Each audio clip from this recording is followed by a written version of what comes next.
አለ ነው የዚህ አይነት ጓደኛ ወይስ ከአንገት በላይ ነው? ሐቢቢ ደህና ነህ? ሐቢቢ እንዴት ነህ? አይደለም እንባባለው? ዝም ብሎ ሐቢቢ ይባላል እንዴ? ደህና ነህ ብለህ ተናገር። ሐቢቢ ማለት እኮ በቃ ወዳጄ እኮ ነው እያልክ ያለው፣ የውስጥ ወዳጄ እኮ እያልክ ነው ያለው። ይሄ ጓደኛ ካንተ ጋር አለ ወይ? ስለዚህ ከአርሽ ጥላ ስር ከሚያደርጋቸው ሰዎች መካከል አንዱ ማናቸው? ረጁሉን ተሐባ ፊላሂ ወፍተረቀ ዐለይህ፣ ሲዋደዱ ለአላህ ብለው ሲለያዩ ለአላህ ብለው ያሉ ናቸው።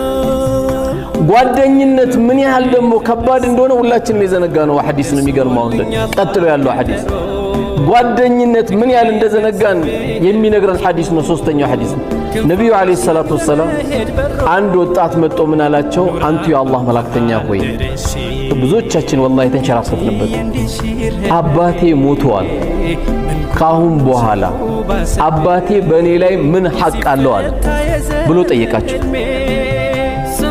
አሁን ጓደኛ ተራ ይመስለናል አይደል? ሐዲሱ ግን በጣም ከባድ ነው የሚነግር። አባቴ ሞቷል፣ እስካሁን ስኸድመው ነበር፣ አሁን ግን ቀብሬዋለሁ። ይሄ አባቴ ካሁን በኋላ በእኔ ምን ሐቅ አለው አላቸው። ሁለት ነገር ነገሩት።